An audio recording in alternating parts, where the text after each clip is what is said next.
Alhamdulillahilladzi anzala sakinata fi qulubil mu'minin yazdadu imanan ma'a imanihim. Asyhadu an la ilaha illallah wahdahu la syarika lah wa asyhadu anna Muhammadan abduhu wa rasuluh alladzi la nabiyya ba'da amma ba'd. Ikhwatul iman, ibu-ibu, bapak, para pemuda, para pemudi, dan para santri sekalian, alhamdulillah, puji beserta syukur kita panjatkan kehadirat Allah Subhanahu wa Ta'ala, Allah yang maha suci dan Allah yang maha tinggi, yang masih mengizinkan kita semua untuk berhimpun pada kesempatan malam hari ini. Ucapan terima kasih, penghargaan yang setinggi-tingginya teriring doa jazakumullahu khairan saya sampaikan kepada ikhwatu iman, wabil khusus keluarga besar Bapak Haji Dindin Khairuddin yang telah berkenan mengundang saya pada kesempatan malam hari ini. Ikhwatu iman yang saya muliakan, karena ini adalah perjumpaan kita yang pertama bagi banyak ikhwatu iman sekalian, maka izinkan saya untuk berta'aruf terlebih dahulu. Nama saya Tatan Ahmad Santana. Saya lahir di Tasikmalaya 13 Mei 1981. Saya tumbuh dan berkembang di kota kecil Tasikmalaya. Lalu kemudian tahun 99 saya berkuliah di Bandung. Karena beberapa kenakalan kecil saya tidak menyelesaikan studi saya. Lalu kemudian dengan indeks prestasi kumulatif 3,87 saya di drop out dari kampus. Dan atas takdir Allah saya diberikan kesempatan kemudian untuk belajar Kontrasive Kulturkunde di Heidelberg University di Jerman. Lalu kemudian Allah izinkan untuk menikah dengan seorang perempuan luar biasa. Saya sebut perempuan luar biasa karena ia adalah satu-satunya perempuan yang membuat saya jatuh cinta berulang kali pada orang yang sama. Ya.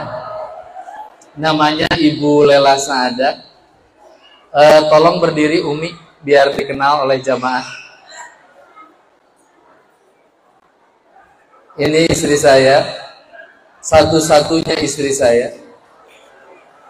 Lalu kemudian pada kesempatan malam hari ini saya juga mengajak serta buah hati saya yang kedua, namanya Zahra Arci Khalida. Teteh tolong berdiri sayang.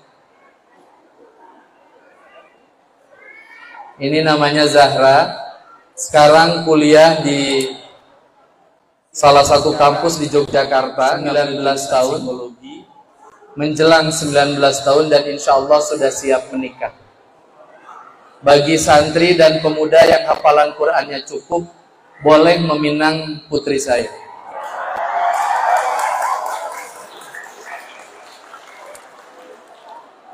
Dan saya sudah sampaikan ke putri saya, kalau kemudian ada pemuda soleh yang bisa jadi imam bagi kehidupannya, lalu kemudian ia pun jatuh cinta pada pemuda itu, maka saya tidak membutuhkan waktu lama untuk menikahkan putri saya. Silakan bagi yang hafalan Qur'annya 5 juz ke atas, boleh untuk berpikir. Tapi yang hafalan Qur'annya baru Al-Falaq, Anas, dan Al-Ikhlas. Ikhwatu iman yang saya muliakan, selain Zahra, saya punya anak namanya Adfara Ulia Syuhada, juga kuliah di Yogyakarta, ngambil jurusan hubungan internasional. Lalu kemudian Azri Dia Al-Haq, sekarang mondok di Pondok Pesantren Husnul Khatimah Kuningan. Lalu kemudian Zainab Nurul Izzah, sekarang kelas 3 SD. Jadi kami di rumah sebetulnya hanya berdua, karena 2 putra-putri kami di Jogja, 1 putra kami di Kuningan, dan hanya 1 putri kami yang hidup bersama dengan kami. Ikhwatu iman yang saya muliakan, kegiatan keseharian saya adalah menjadi guru abatasa agama dari satu masjid ke masjid yang lain, dan atas takdir Allah, juga atas pertolongan Allah, maka saya diizinkan oleh Allah kurang lebih 3 bulan sekali berkeliling ke KBRI kita di sejumlah negara, untuk kemudian menjelaskan Islam yang rahmatan lil alamin. Sampai hari ini baru 51 negara yang saya kunjungi, dan saya perlu menyampaikan ini agar anak-anak santri di sini termotivasi bahwa kalau Anda jadi santri, kalau Anda memahami Quran, kalau Anda memahami hadis, maka Anda tidak jadi kampungan. Anda justru punya kesempatan untuk mendapatkan kehidupan dan keberkahan yang jauh lebih baik di sisi Allah Subhanahu wa Ta'ala. Ikhwatu iman yang saya muliakan, hari ini sebagaimana yang sudah saya sampaikan di awal, insya Allah saya akan membahas satu ayat saja, dan ayat yang akan saya bahas adalah ayat yang sungguh sangat masyhur, yakni ayat yang tadi sudah dibacakan oleh qari kita. Ayat yang tadi dibacakan berbunyi, A'udzubillahi minasyaitonir rajim, ya ayyuhalladzina amanu ittaqullaha haqqa tuqatih wa la tamutunna illa wa antum muslimun. Ayat ini meskipun pendek itu mendapatkan komentar yang cukup panjang.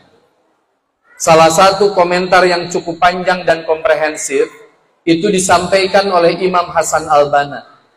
Beliau adalah pendiri gerakan Ikhwanul Muslimin di Mesir.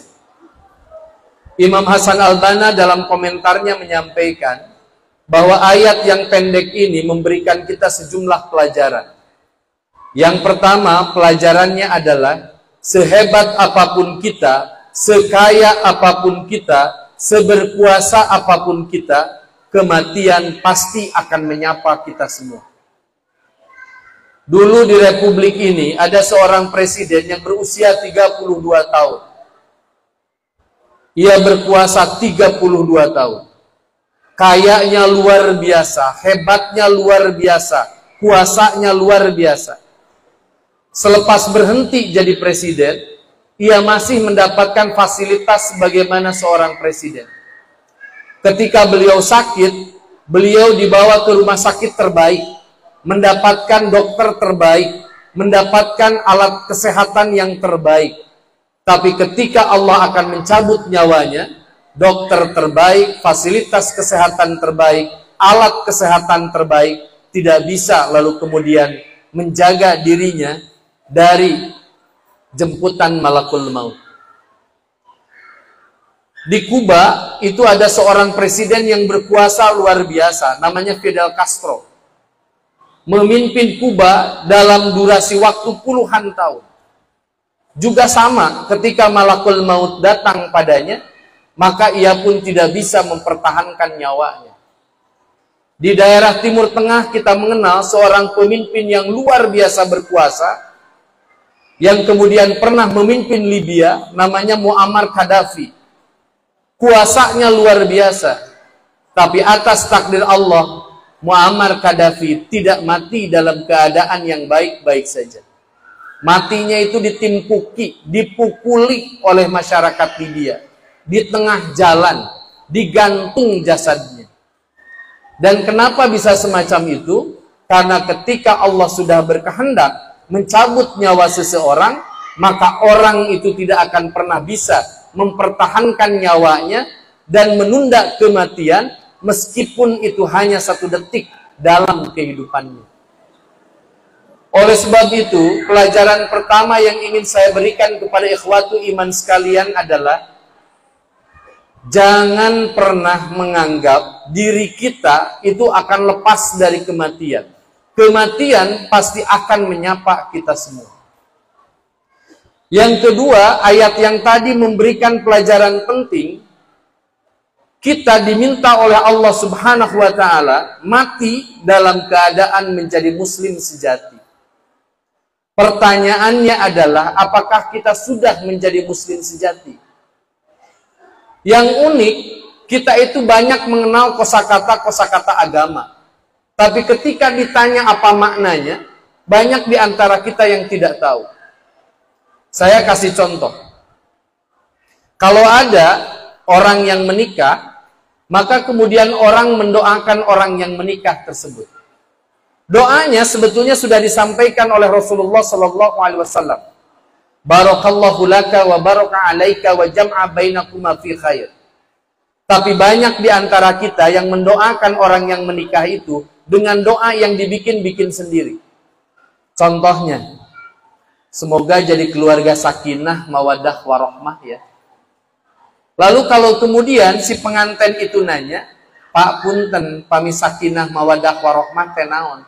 Jawabannya santai saja. Nu penting mah sakinah, mawadah, warahmah. Karena orang nggak ngerti maknanya. Sekarang saya tanya, kalau kata Allah kita harus mati dalam keadaan menjadi muslim sejati, siapakah muslim sejati itu? Apakah muslim sejati itu yang pakai baju takwa macam saya? Di Indonesia itu disebut sebagai baju takwa. Padahal baju yang tidak berkerah semacam ini dalam dunia fashion kita, baju ini disebut punya kerah Chiang-i. Kerah Chiang-i itu bukan dari Timur Tengah, justru dari Asia Timur, dari Cina. Oleh sebab itu sungguh sangat berlebihan kalau ada orang dinilai ketakwaannya hanya dari pakaiannya saja. Ada orang menganggap dirinya jauh lebih baik ketimbang orang lain karena ia memakai jubah, memakai gamis. Pak, Bu, mohon maaf, saya itu hanya pakai gamis kalau saya sedang ada di tanah suci. Setelah pulang, gamis itu jangan dipakai. Kunaon sabab teu mata kaset. Hanya sedikit orang yang pakai baju gamis terlihat kaset. Contohnya urang Subang mah Haji Iwan. Kalau Haji Iwan pakai gamis itu ketampanannya naik 15%. Haji Cecep, ya itu kalau pakai gamis pantas. Tapi kalau saya enggak, kelihatan macam ibu hamil. Karena bentuk badan saya itu tidak sebagus ketika dulu saya menikah di tahun 2003. Jadi siapa orang bertakwa itu? Imam Hasan Al-Banna lalu kemudian menyebutkan ciri-cirinya. Saya ngajak kita semua, ayo kita berkaca diri. Ciri-ciri ini ada nggak pada diri kita? Yang pertama, orang bertakwa itu punya ciri khas salimul aqidah. Akidahnya beres. Yang disebut salimul aqidah adalah ketika ia membacakan qul huwallahu ahad, maka Allah itu tidak hanya satu, tapi Allah dinomorsatukan dalam kehidupannya. Saya hari ini bahagia Pak, Bu, karena saya ngaji bersama dengan para santri penghafal Quran. Kelihatan kok mana yang santri dan mana yang bukan. Santri mah kelihatan masih pada muda-muda. Makanya duduknya di depan. Nanti saya akan punya hadiah ya buat santri-santri. Nanti saya akan kasih kuis. Yang bisa jawab saya kasih hadiah. Ya. Nah, Bapak Ibu, saya di Bandung itu sesekali ngasih kajian parenting. Bagaimana kita membangun pola asuh yang baik buat anak-anak kita. Banyak ibu-ibu lalu kemudian sekonyong-konyong curhat sama saya. Mereka ngomong gini, Ustadz sekarang punya anak soleh itu sulit. Saya tanya, kenapa sulit? Karena anak-anak kami, konon katanya menurut ibu-ibu itu, dirusak sama dua benda. Satu televisi, yang kedua handphone. Kami sulit punya anak soleh dan soleha, karena sekarang ada TV dan handphone. Pertanyaan saya adalah, tolong tunjukkan pada saya TV dan handphone yang bisa nyala sendiri. Itu nggak ada. Sehingga izinkan saya memberikan contoh. Dan dengan contoh ini mari kita bermuhasabah diri. Siapa yang sebetulnya merusak akidah anak-anak kita? Saya kasih pertanyaan Pak, Bu. Tolong dijawab dengan jujur. Kalau hari Senin masuk sekolah pukul 7 pagi. Anak Bapak Ibu setengah 7 belum mandi dan belum pakai baju sekolah. Kira-kira repot nggak? Ribut nggak Bapak Ibu? Ribut pasti ngobrol kieu. Teh engal nganggo acuk sakola. Upami teu engal nganggo acuk sakola, engke kasiangan. Upami kasiangan mamah isin ku bapak miwah ibu guru. Kumaha upami maaf mah sareng bapak dipanggil ke sekolah. Sekarang saya bandingkan. Subuh hari ini pukul 4:30. Siapa di antara ibu dan bapak yang pukul 4 pagi sudah repot luar biasa membangunkan anaknya dengan alasan, nak cepat bangun. Setengah jam lagi Allah akan hadir di tempat sujudmu. Melihat kamu ruku dan sujud. Mamah malu kalau pukul 4:30 kamu belum berada di dalam tempat sujudmu. Ada yang melakukan itu? Kalau tidak ada yang melakukan itu, maka tanpa sadar kita telah mengajarkan kepada anak-anak kita, nah, kalau untuk urusan dengan manusia, kamu harus sangat serius. Tapi kalau urusan dengan Allah Subhanahu wa Ta'ala, maka kamu tak usah serius sama sekali. Tanpa sadar banyak di antara orang tua yang kemudian merusak akidah anaknya sendiri karena pola asuh yang keliru. Saya, Pak, Bu, kemarin ketika melaksanakan ibadah haji, saya diberikan amanah untuk kemudian membimbing secara total 721 jemaah haji. Yang satu hotel dengan saya itu 223 jemaah haji. Dan saya kagum. Karena di antara sekian banyak jamaah yang saya miliki, saya menemukan anak-anak muda yang elok akhlaknya. Saya itu nggak pernah tahu Hafid itu anaknya siapa. Saya nggak kagum kalau Hafid hanya sekedar ngomong dengan saya adalah anak dari seorang pengusaha sukses yang berasal dari Pagaden. Hal itu jujur saja nggak akan pernah membuat saya kagum. Wong ini hanya urusan dunia. Tapi kenapa saya kagum sama anak ini? Karena ketika pertama kali saya menugaskan ia untuk jadi imam, bacaannya baik, bacaannya tartil, bacaannya lantang. Sehingga kemudian saya banyak terbantu dengan keberadaan Hafid ketika kemudian ia melaksanakan ibadah haji. Saya juga terbantu oleh dua anak muda yang mohon maaf, dari tampilannya itu biasa-biasa.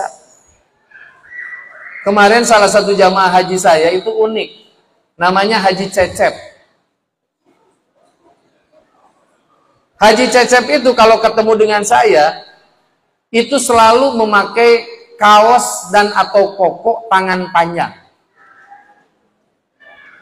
Ketika saya ketahui kenapa beliau memakai baju itu, karena ternyata di hampir setiap inci tubuhnya itu ada tato. Sampai kemudian salah seorang jamaah nyingsienan budak Arab. Urang Arab baru dakna dikumpulkan. Yuh, cenah tong macem-macem ka jamaah haji ieu mah. Osok ngadaharan budak.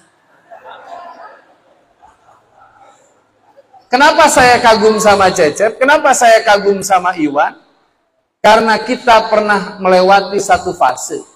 Yakni ketika jamaah-jamaah beresiko tinggi, lansia tidak kuat untuk melaksanakan kegiatan jumroh, maka mereka berdua dengan ikhlas ngadodorong 7 km orang-orang yang tua dan beresiko tinggi. Dan kenapa ada anak-anak muda semacam ini? Saya cukup yakin mereka melakukan itu karena akidahnya kokoh. Mereka merasa ditatap lekat oleh Allah, sehingga dimanapun mereka berada, mereka punya keikhlasan untuk membantu sesama. Ini yang pertama, salimul akidah. Beresin akidah kita. Kalau akidah kita beres, kita akan punya dua sifat. Satu huriyah, yang kedua asyaja'ah. Apa huriyah itu? Huriyah itu sikap merdeka. Kita hanya mau diatur dengan aturan Allah Subhanahu wa Ta'ala. Ini anak-anak yang di depan yang pakai baju hijau. Ini anak-anak perempuan ini harus bersyukur. Anda pakai baju rapi, aurat Anda ditutup dengan sempurna. Kenapa Anda harus bersyukur?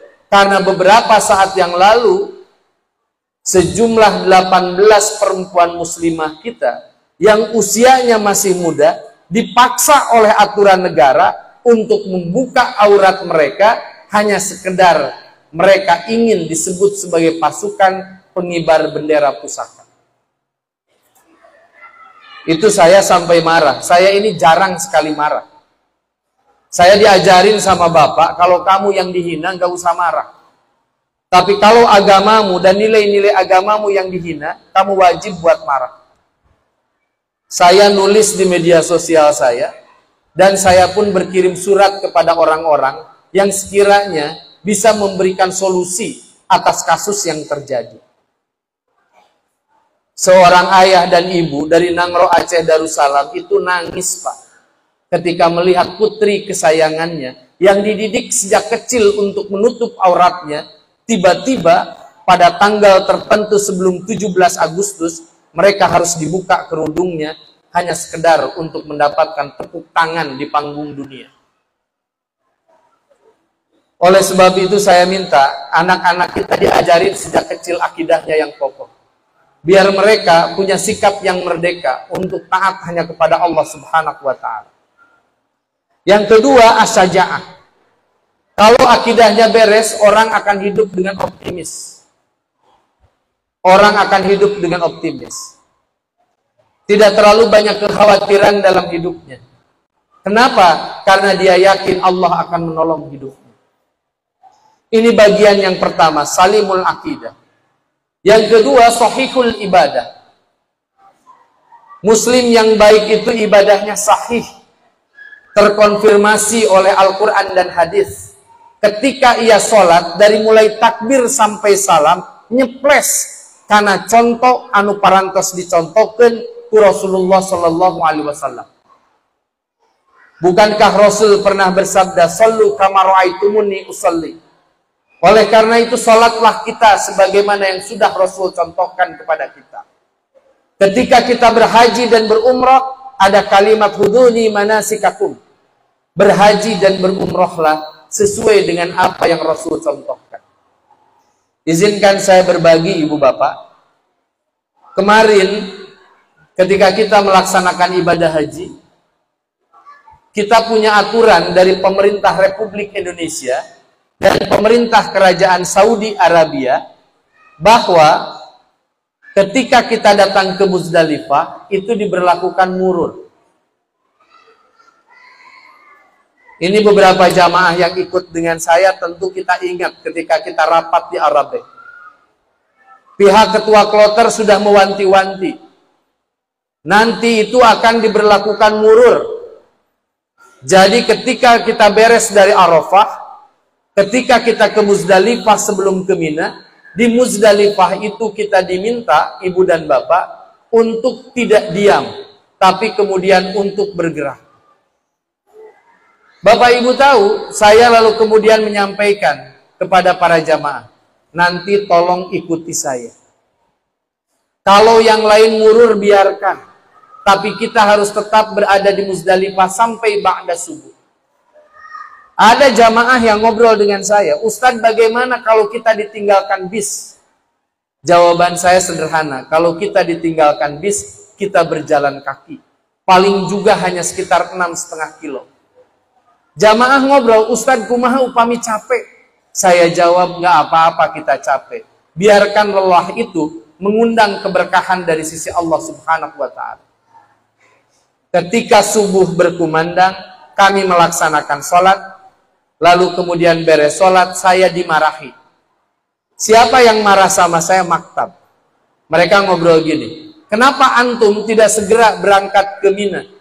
Sejak tadi pagi pukul 1. Kenapa baru pukul 4:30, baru pukul 5, antum mau bergerak ke Mina?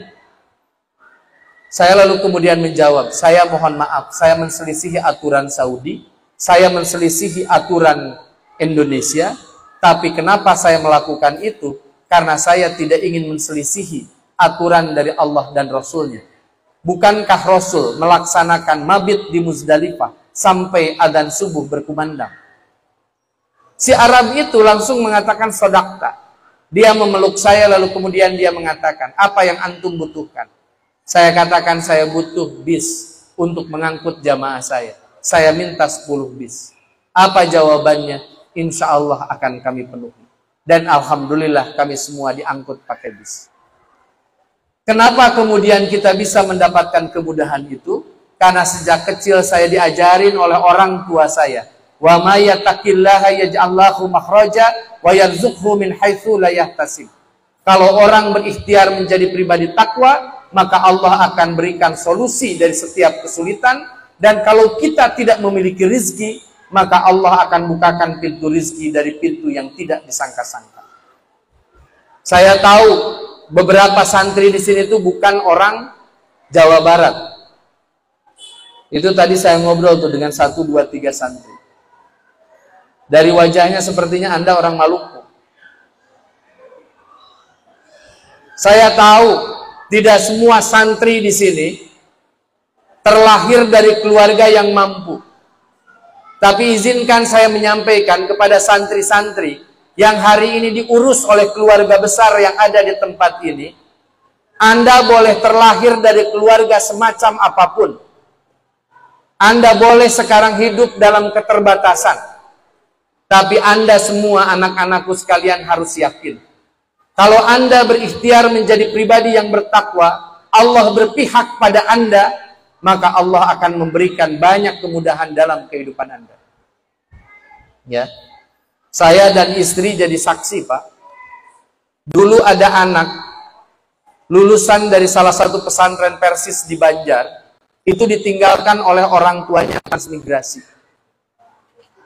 Anak ini nggak mampu, lalu kemudian datang ke rumah saya. Lalu saya katakan begini, Dek, Ken, ibu jeng bapak di Kalimantan sedang memperbaiki hidupnya. Kamu sekarang tunggu masjid anak, jadi marbot di masjid, ajari anak-anak membaca Al-Quran, ajari ibu-ibu tentang terjemah dan tafsir, dan nanti kita akan menyaksikan betapa keajaiban-keajaiban akan muncul dalam kehidupan Dede. Anak itu lalu kemudian menyelesaikan S1 di UIN dan jadi lulusan terbaik. Setelah itu kuliah S2, jadi lulusan terbaik. Sekarang jadi dosen di UIN, lalu kemudian sekarang dia sedang studi S3. Dan insya Allah ia akan jadi lulusan S3 terbaik. Kenapa banyak orang-orang semacam ini? Karena orang-orang semacam ini yakin betul, kalau mereka belajar menjadi pribadi yang bertakwa, maka urusannya akan dipermudah oleh Allah Subhanahu wa ta'ala. Ini sahihul ibadah. Yang ketiga adalah matinul khuluq. Muslim sejati itu akhlaknya mulia. Seperti apa yang punya akhlak mulia itu? Akhlak mulia itu terpancarkan dari sifat yang melekat pada diri Rasulullah SAW. Yang pertama sidik. Sidik itu benar dalam berucap dan benar dalam bertindak. Tadi saya ngobrol dengan Pak Haji. Pak Haji menyampaikan sebagai bentuk tahadus bin nikmah, beliau punya beberapa rumah tahfidz. Salah satu rumah tahfidznya itu namanya Hafidz Muslim. Nama yang lainnya disesuaikan dengan nama orang tua beliau dan mertua beliau. Di rumah-rumah tahfidz itu pasti ada seorang ustadz yang ngajar. Saya mau sampaikan khusus bagi para asatidz, baik di rumah tahfidz itu maupun yang jadi asatidz di masjid-masjid. Saya pengen menyampaikan kepada Anda sekalian, bagaimana caranya agar kita jadi guru yang baik. Ingat, guru yang baik itu tidak hanya berkata baik, tapi ia pun mampu bertindak baik. Bapak Ibu boleh tanya ke seluruh jamaah-jamaah saya yang tersebar di wilayah Jawa Barat, dan bahkan sebagian lagi ada di beberapa negara-negara yang lain. Saya itu dikenal sebagai salah seorang asatidz yang tidak pernah terlambat datang ke pengajian. Saya diundang oleh Hafidz hadir di tempat ini pukul 8. Maka saya tanya, Fid, ini yang serius, pukul 8 atau pukul 18.30? Karena di flyernya 18.30. Terus Hafidz jawab, Ustadz 18.30 itu bazar dulu, berkegiatan dulu. Ustadz nanti ngaji pukul 8. Saya tadi turun dari kendaraan saya, itu pukul 19:50. Kenapa saya lakukan itu? Karena kalau saya datang ke tempat ini terlambat, Anda pasti bakal bertanya, Ustadz dia maca surat Al-Asr. Bapak Ibu, gimana caranya anak-anaknya rajin ke masjid? Ingat Pak, kalau Bapak pengen anaknya rajin ke masjid, pakai ungkapan Nabi. Nabi mengatakan, "Shollu kama ra'aitumuni usolli." Nabi mengatakan kepada anaknya, kepada istrinya, dan kepada keluarganya, "Sholatlah kamu sebagaimana kamu melihat aku sholat." Jadi kalau Bapak pengen anak-anaknya jadi ahli masjid, Bapak dulu yang jadi teladan. Tong make fikih peperihan.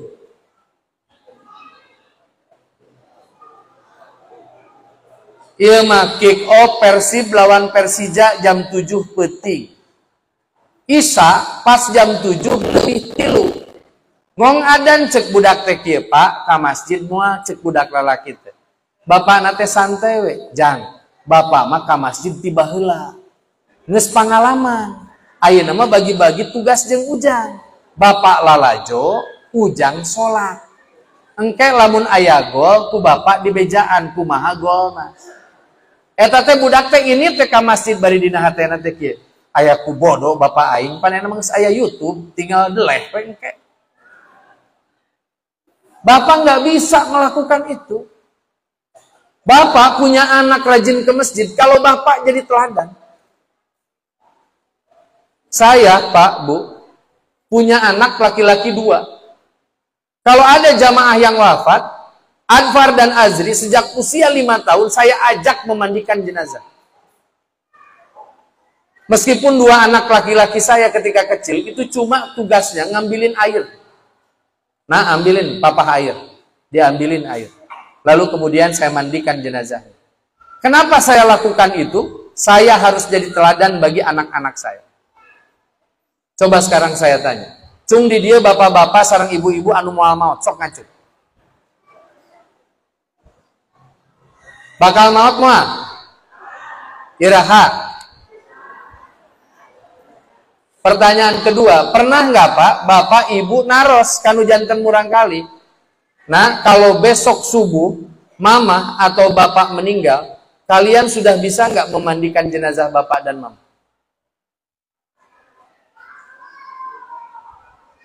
Punten ya, tolong bayangkan, ibu-ibu yang hebat yang ada di hadapan saya ini, mereka memandikan anaknya, ini tidak akan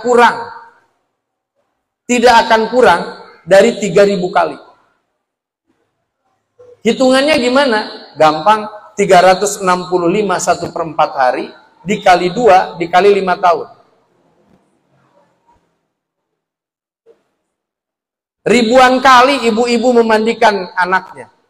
Nanti pas ibu meninggal, kebayang nggak kalau tidak ada satupun dari anak kita yang kemudian maju untuk memandikan jenazah kita. Ketika zaman COVID kemarin, 2,5 tahun, saya jadi salah satu kepala gugus tugas COVID-19 di Jawa Barat. Tugas saya 2. 1, saya mengedukasi masyarakat tentang bahaya COVID dalam perspektif keagamaan yakni hifdzun nafs. Yang kedua, saya menjadi bagian dari gugus tugas untuk memandikan jenazah yang wafat karena COVID. Pernah ada kejadian satu hari, itu saya memandikan jenazah lebih dari 18 jenazah. Dan kalau saya memandikan jenazah, baik yang COVID maupun tidak, di awal saya mau memandikan jenazah, saya selalu nanya gini, ada nggak dari anak bapak ini, anak laki-lakinya, yang mau memandikan jenazah bapak bersama dengan saya? Dan saya banyak menemukan kenyataan ibu dan bapak, anak-anaknya yang besar dan konon terdidik itu, jawabannya miris sekali. Mangga we ku Pak Ustadz supados afdol. Beres dikafani, beres diurus, saya tanya lagi, ada nggak anak-anaknya yang sanggup menjadi imam jenazah, sholat jenazah bagi bapaknya? Dan jawabannya tetap sama. Mangga we ku Pak Ustadz supados afdol. Bahkan pernah ada satu kejadian lucu, Dan kejadian ini juga memilukan, lucu dan memilukan. Suatu saat ada orang yang wafat di salah satu perumahan yang megah luar biasa di kota Bandung. Anak-anaknya Pak Bu, sekolah itu sampai S2, S3 ke luar negeri. Ketika bapaknya meninggal, saya lalu kemudian tanya, "Ayah teh ieu teh murang kalina nu bade janten imam?" Dijawab sama ibunya atau sepupu Ustaz. Lalu saya nunggu.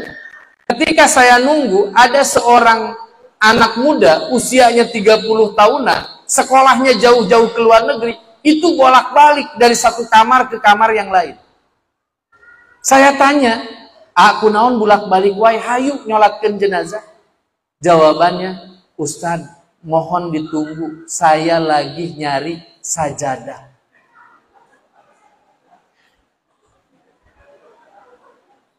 Kenapa ada orang mau sholat jenazah nyari sajadah? Berarti orang ini nggak ngerti bahwa sholat jenazah itu nggak ada sujudnya. Apa yang saya lakukan buat pemuda itu? Saya lalu kemudian di handphone saya ini ada bacaan sholat jenazah. Saya tulis pakai huruf Latin. Ustaz kunaon teu nganggo huruf hijaiyah? Sabab pasti teu bisa macana. Setiap ada yang wafat saya tanya anaknya, "Bisa nggak sholat jenazah?" "Enggak Ustaz, baca iya." Makanya salah satu doa yang sering saya sampaikan beres saya sholat, itu doa sederhana. Saya pengen saya meninggal ketika Zainab sudah nikah. Karena saya sudah titipkan pesan ke istri dan anak-anak saya, kalau bapak meninggal, cukup anak kandung bapak yang ngurus jenazah bapak. Gak usah melibatkan yang lain. Dan kalau bapak sudah dibungkus dengan kain kafan, meskipun nanti ada ketua MUI pusat atau ketua ormas tertentu, bapak minta yang jadi imam sholat jenazah bapak, untuk pertama kalinya saya minta Adfar Aulia Syuhada, anak saya yang paling besar, bukan orang lain. Sok kita didik anak-anak kita. Dan itu bisa terjadi kalau kita punya sifat sidik, benar dalam berucap dan benar dalam bertindak. Ya. Yang kedua, matinul khuluq itu artinya amanah. Amanah itu jujur. Sejak kecil anak-anak kayak gini itu harus dibelajarkan dengan jujur. Dan jujur itu harus diuji. Dan ujian kejujuran itu biasanya yang banyak orang gagal itu dengan harta. Jadi nanti saran saya, di rumah-rumah tahfidz itu, kalau ada makanan, ada minuman, itu lalu kemudian serahkan pengurusannya ke anak-anak, biarkan mereka yang ngurus, dan uji kejujuran. Saya adalah orang yang ngusulin SMA di Jawa Barat itu punya kantin kejujuran. Kantin kejujuran itu dibangun di setiap SMA, lalu kemudian orang-orang boleh ngambil makanan apapun dan tidak ada kasirnya. Lalu kemudian nanti orang bayar sesuai dengan harga yang tertera di barang-barang itu. Dan hasilnya seperti apa? Ternyata banyak kantin kejujuran yang bangkrut. Kunaon bangkrut? Sabab resep daharna, tersep mayarna. Jadi coba belajar jujur. Yang ketiga, fatanah. Fatanah itu cerdas. Maka biarkan anak-anak kita ini tumbuh menjadi pribadi-pribadi yang cerdas. Lalu kemudian tabligh. Tabligh itu pintar dan pandai dalam berkomunikasi, berkeadaban dan berkemajuan. Lalu kemudian ciri yang keempat setelah matinul khuluq itu adalah mutsaqaful fikri. Ciri orang yang beriman dan berislam secara baik itu adalah mereka yang punya ilmu yang luas dan dalam. Nah, untuk hal ini saya ingin ibu dan bapak memahami dulu konsepnya. Ilmu Allah itu ada dua, Pak. Satu, ilmu yang sifatnya fardu ain. Yang kedua, ilmu yang sifatnya fardu kifayah. Fardu ain itu ilmu ibadah, fardu kifayah itu di luar ibadah. Sekarang saya tanya, untuk Bapak Ibu, siapa di sini yang punya kendaraan bermotor? Ngacung. Yang punya tapi tidak ngacung, saya doakan hilang malam ini. Punya Pak? Punya. Sekarang saya tanya, siapa yang lulusan teknik otomotif? Gak banyak kan?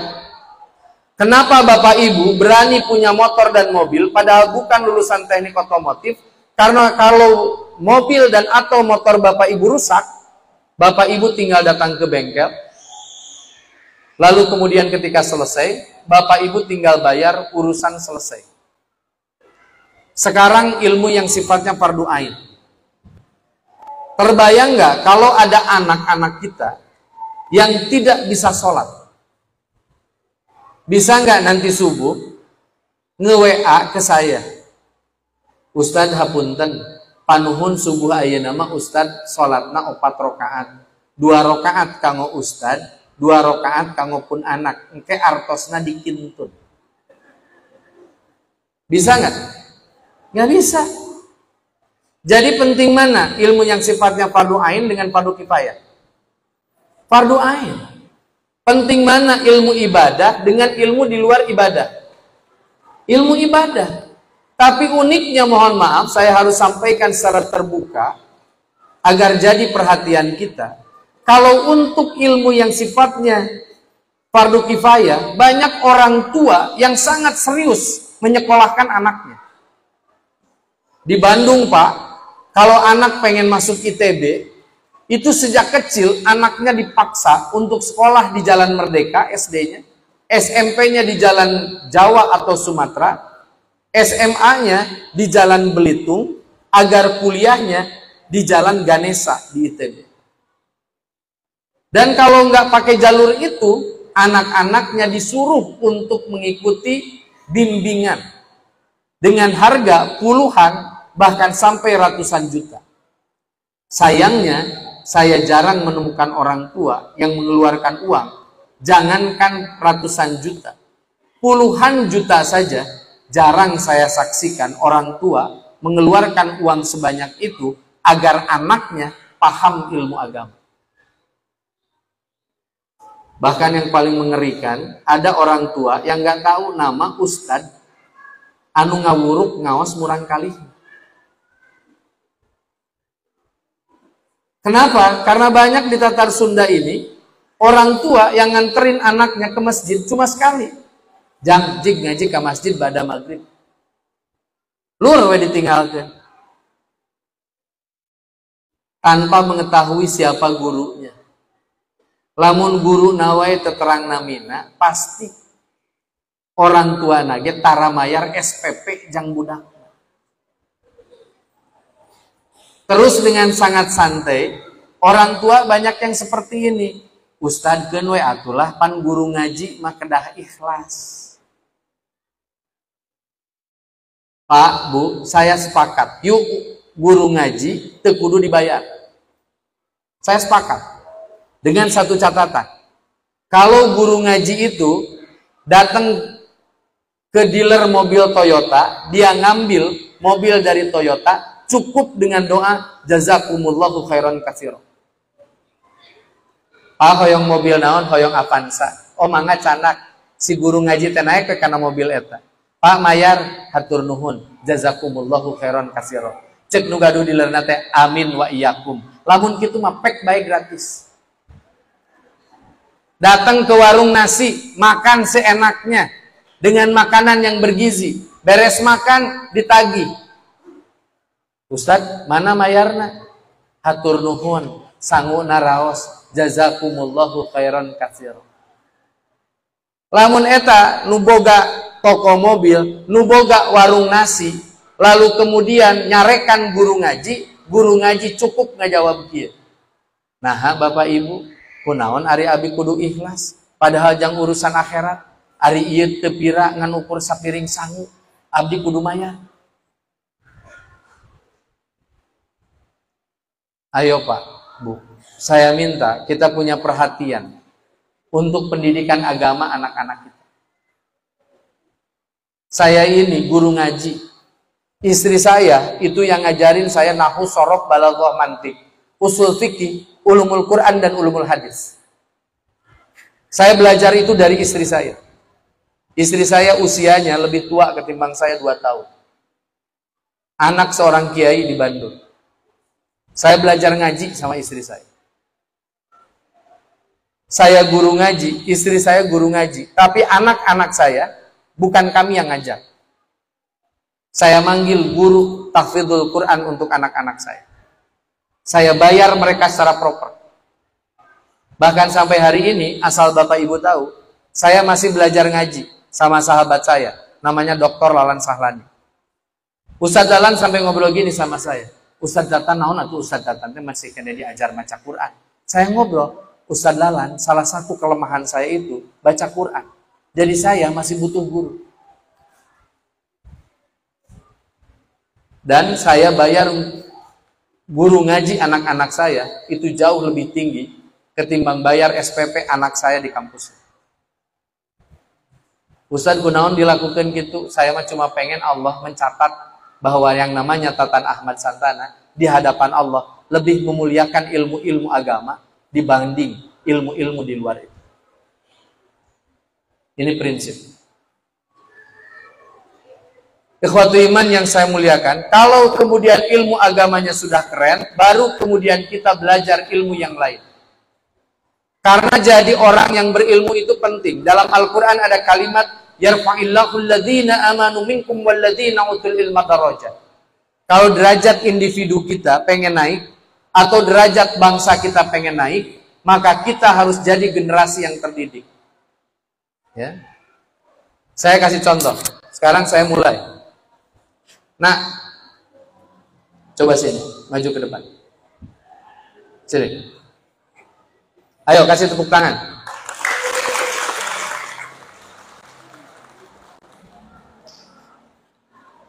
Sini. Namanya siapa? Fikri.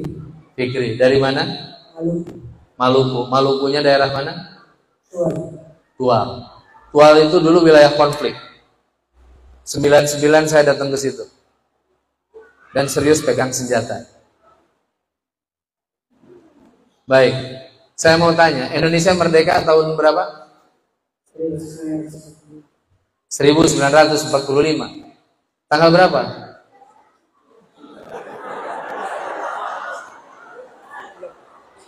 Tak boleh lupa. Masa gak tahu? Tahun 45. Tanggal berapa? Ah, sok, yang kencang. Tahun 17 Agustus 1945. Baik. Oke, pintar. Indonesia merdeka 17 Agustus 1945. Berarti sekarang udah berapa tahun? 15. Bagus ini. Guru tahfidznya siapa? Ustaz siapa? Ustaz? Mana Ustaz Irfan? Ustaz, engke di rumah tahfidz tong diajar unggul Quran, diajar matematika dasar. Ya, Indonesia merdeka udah berapa tahun? Sekarang 2024, merdeka tahun 45. Berarti 70. 74 baiklah bebas. Indonesia itu merdeka sudah 79 tahun. Udah lama belum? Udah tua belum? Kalau untuk ukuran manusia. Karena Amerika Serikat itu Declaration of Independence Day-nya 4 Juli 1776. Jadi usianya sudah 248 tahun. Oke. Pinter. Ya. Siap. Namanya siapa? Fikri. Fikri dapat hadiah. Ya.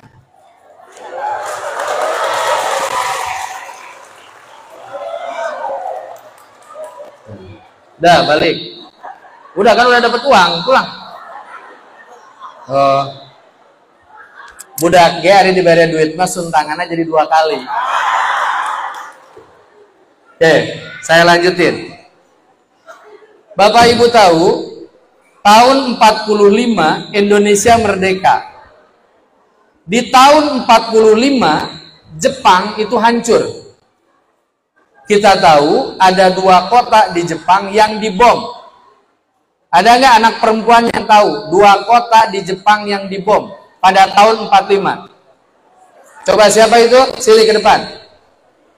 Sini ke depan. Yuk.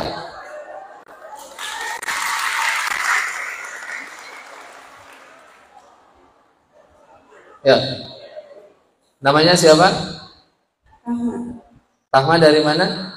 Dari Binong. Binong itu daerah? Subang. Oh, Subang. Subang, baik. Kelas berapa sekarang? 10. 10 tuh. Oh, kelas berapa? 1 SMA. Itu sama dengan Azri putra saya yang belajar di Husnul Khotimah. Itu kelas 1 SMA juga. Enggak, ini cuma ngasih info aja. Baik, saya mau tanya, apa 2 kota itu? Hiroshima sama Nagasaki. Hiroshima sama Nagasaki. Tepuk tangan. Ini saya kasih hadiah. Terima kasih ya. Oke. Nanti saya mau tanya Bapak Ibu ya. Juga sama dikasih hadiah. Pertanyaannya, Hiroshima dan Nagasaki itu masuk provinsi naon?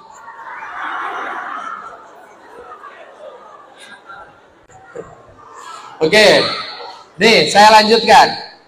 Bapak Ibu tolong perhatikan. Tahun 45 Indonesia merdeka. Dan di tahun yang sama Jepang itu hancur. Hiroshima dan Nagasaki sebagai 2 kota paling maju di Jepang itu hancur. Bapak Ibu tahu, beres Hiroshima dan Nagasaki, 2 kota di Jepang itu hancur. Keesokan harinya Kaisar itu ngumpulin pejabat negara. Dan yang pertama kali ditanyakan oleh Kaisar, bukan berapa banyak jenderal yang tersisa, bukan berapa banyak orang kaya yang tersisa, bukan berapa banyak arsitektur yang tersisa, tapi yang ditanya oleh Kaisar, berapa banyak guru yang tersisa. Dan itu menunjukkan bahwa Kaisar Jepang itu peduli pada pendidikan. Dan dari tahun 45 mereka berinvestasi di dunia pendidikan. Sehingga hari ini ketika anak-anak SMP di kita bermain handphone, di beberapa prefektur di Jepang, anak-anak Jepang di usia SMP, mereka sedang merakit handphone. Dan mereka jadi negara maju karena mereka peduli terhadap pendidikan. Jadi ayat di dalam Al-Quran yang bunyinya yarfa'illahul ladzina amanu minkum walladzina utul ilma darajat, itu prakteknya sayangnya tidak di negeri muslim, tapi dipraktekkan di negeri-negeri non-muslim, sehingga mereka kemudian jadi negara-negara yang maju, berkeadaban dan berkemajuan. Oleh sebab itu besar harapan saya agar kita semua memperhatikan pendidikan anak-anak kita. Ya. Nah, ikhwatu iman yang saya muliakan, berikutnya yang terakhir, Muslim sejati itu punya ciri khas nafi'un li ghairihi. Apa nafi'un li ghairihi itu? Muslim sejati itu punya karakter, dirinya itu bermanfaat bagi lingkungannya. Ingat Bapak Ibu itu dibutuhkan oleh Islam. Tak peduli Bapak itu pinter atau tidak, kaya atau miskin, sehat atau sakit, semua di antara kita ini punya fungsi untuk kemajuan Islam. Bagi orang yang diberikan kekayaan lebih, gunakan harta Anda untuk membela agama ini. Bagi Anda yang punya ilmu berlebih, gunakan ilmu Anda untuk membela agama ini. Bagi Anda yang tidak punya harta, tidak punya ilmu, Anda masih punya tenaga kok untuk membela agama ini. Saya dengan istri itu sejak nikah 4 Januari 2003 itu punya komitmen. Salah satu komitmen kami adalah kami akan senantiasa siap ngaji di wilayah manapun dengan catatan kami diberikan ongkos maupun tidak, diberikan honor maupun tidak. Itu kadang anak-anak suka nanya sama saya, Papa itu ngaji kayak ke Cianjur Selatan, jauh-jauh bisa 6 sampai 7 jam ke daerah kristenisasi. Memang di situ berapa banyak jamaahnya, Papa? Saya bilang itu cuma 7 umpi, hanya 7 kepala keluarga. Pulang dari sana tadi bekalan nawang 7 jam. Berkali-kali as mobil kami itu patah. Sehingga kami melanjutkan perjalanan dengan pakai motor atau kemudian berjalan kaki. Tapi kenapa kemudian sampai hari ini hal itu kami lakukan, saya dan istri lakukan, alasannya cuma satu. Di situ masih ada 7 keluarga yang akidahnya perlu diselamatkan. Dan meskipun kami harus merangkak sampai ke tempat itu adalah lahan jihad kami. Yang kemudian harus menjadi tempat bagi kami untuk bercocok tanam iman dan amal soleh. Bagi Anda yang punya harta, gunakan harta Anda untuk membela agama Allah. Maka saya senang. Keluarga besar Pak Haji Dindin ini ngajarin kita sebuah pelajaran pokok bahwa dengan harta kita bisa membela agama Allah. Kemarin ada Haji Iwan, ada Haji Cecep, dan dititah ngimaman tuh bisa nggak tahu. Beda jeung hafid daek. Dititah ngahutbahan tuh bisa. Tapi saya itu sampai pas mau terpisah dengan Cecep itu saya peluk erat-erat dan saya bilang, Cep omatnya, hirup Cecep kudu boga manfaat pikeun Islam. Karena dengan tenaga kita masih bisa menyelamatkan ibadah orang. Jadi anak-anak yang di sini pun Anda itu harus punya kemanfaatan bagi Islam. Ibu-ibu yang ada di sini juga harus punya kemanfaatan bagi Islam. Kalau ada orang bangun masjid, ibu dan bapak, lalu kemudian ibu dan bapak tidak punya uang, ibu dan bapak tidak bisa menjadi khatib di tempat itu, minimal kalau lagi bangun masjid, aya bata diturunkan tina truk, minimal bata itu bapak ibu bawa ke tempat yang lebih dekat. Dan itu akan jadi amal soleh bagi kita yang insya Allah akan meringankan kita di yaumul hisab kelak. Ibu dan bapak yang saya muliakan, saya kira itu yang bisa disampaikan pada kesempatan malam hari ini. Semoga ada guna dan manfaatnya. Saya memohon maaf yang sebesar-besarnya apabila dalam penyampaian tausiah pada kesempatan malam hari ini terdapat banyak kekurangan dan kekhilafan. Semoga Allah Subhanahu wa taala merahmati kita. Dan semoga Allah senantiasa meringankan langkah ibu dan bapak menuju ke tempat-tempat kajian, menuju ke tempat-tempat Allah, agar kemudian hidup kita lebih dicintai dan diberkahi oleh Allah Subhanahu wa taala. Rabbana hab lana min azwajina wa dhurriyyatina qurrata a'yunin waj'alna lil muttaqina imama. Rabbi hab li minas shalihin. Rabbana atina fid dunya hasanah wa fil akhirati hasanah wa qina adzabannar. Aqulu qouli hadza wa astaghfirullah li wa lakum. Walafu minkum walhamdulillahi rabbil alamin. Wassalamualaikum warahmatullahi wabarakatuh.